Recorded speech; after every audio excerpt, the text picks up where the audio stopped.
And here are some of the statements. These are CEOs, right? They're just not ordinary people like me. I'm terrified of failing as the leader of my business. I'm rarely at peace with myself. I fear dying from an early age from overwork and stress. I am feeling sad and lonely, and the antidepressants I am on don't seem to be working. I battle with constantly ranking and judging everyone around me. That's something, huh? That'll raise blood pressure. I have no idea how to truly connect with my only son. My air of confidence is false.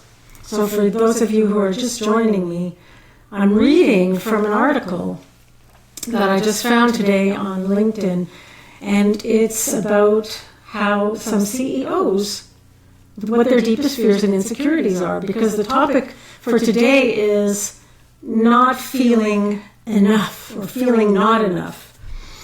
And here's somebody who says, I don't love myself very much. I'm self-destructive and I don't know why. I lack strength in resisting temptations and desires. I often feel like I'm a fraud. And so, yeah. I worry my materialism is hurting my children. I have been abusing drugs and alcohol to deal with stress. I wish I could run away for 1 year just to be alone. I'm afraid of ending up like my father, who is unloved and will die alone. So when I read this, I think, wow, these people are human, like you and me. Completely human. These are CEOs who are feeling the same emotions that everyone feels. And I would dare to say that one thing that's not happening for them, or one thing that is happening for them, is that they're really out of touch with what's most important and able to do something about that.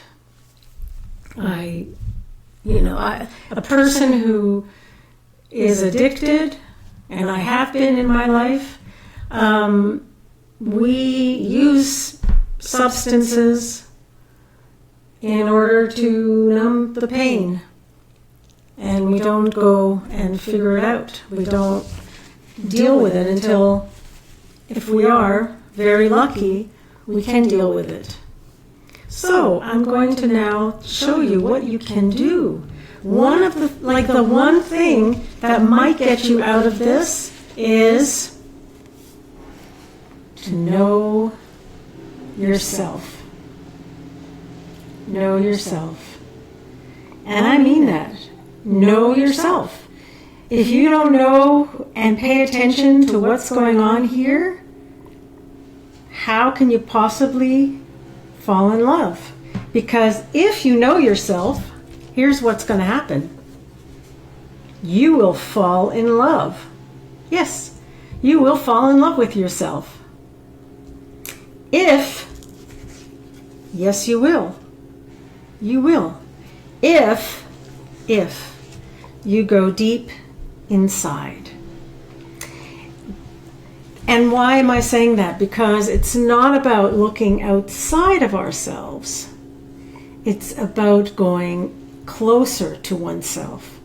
Paying attention to what is not feeling right and doing something about it.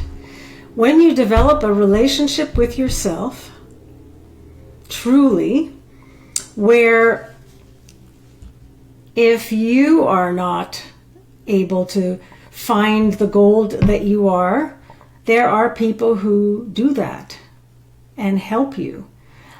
My first, most important mentor, she was a sponsor of mine. She was my sponsor. My very first sponsor in a program called Overeaters Anonymous, because I had a very serious eating disorder. Imagine, I can't even remember the words. Wow, eating disorder. I had a very serious eating disorder. Anyway, the very moment I got her as my mentor, sponsor, she was a sponsor. She was like the best kind of coach. And I remember like those first 30 days, like I was on the phone with her for an hour or more because I was willing to do anything and I was desperate. I was so depressed. And as we went inside to look at who was there, the self-hatred and all of those emotions that were there managed to dissipate and disappear. They did over time. Because when I got to know, when she helped me see who I was really being, who I was, at the best part of me.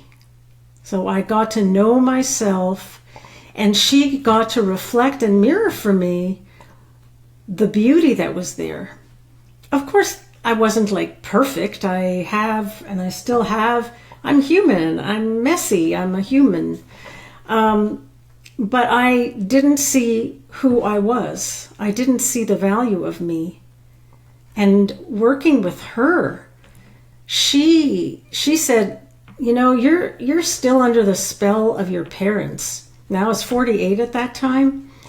She says, you've been under the spell of your parents forever. And that self-hatred is part of your thinking and your being. And you're going to have to break that spell. And there's only one way to do that. And that's to reparent yourself. And, you know, this made sense for me at the time. I didn't need it to be very complicated, right? And I fell in love slowly with some parts. Other parts had work to be done. But as I started to work, I also noticed that the kinder and gentler I was with myself, you know, so that when there is a voice that says, you're not lovable, and I learned how to question that, I continued to feel better and better about myself. And that's what I want for everyone, because over time, you will fall in love. Because the critical piece is to develop a relationship, with yourself that is deep and based on values, your values, and who you really want to be and what it takes to get there. So when I hear people being so hard on themselves all the time, and we really do that, and I have my days, you know. I told you I'm human. We need to dispel that. Magically dispel. Yes. Let me just check in, because I've been talking, but I haven't been watching. Okay, so I don't have many comments, so that's good. That's okay. So I haven't been neglectful of you. But I do want to say that when you go inside to find yourself, you really begin to get conscious about what kind of life is truly good for you and what you can do and what's missing. And if you can't see the goodness in you, you need a mirror. You need someone else who can actually show that, because we're all truly, truly beautiful in places that may be hidden to us.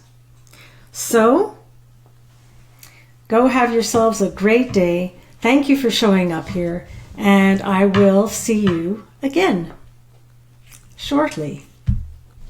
Bye for now.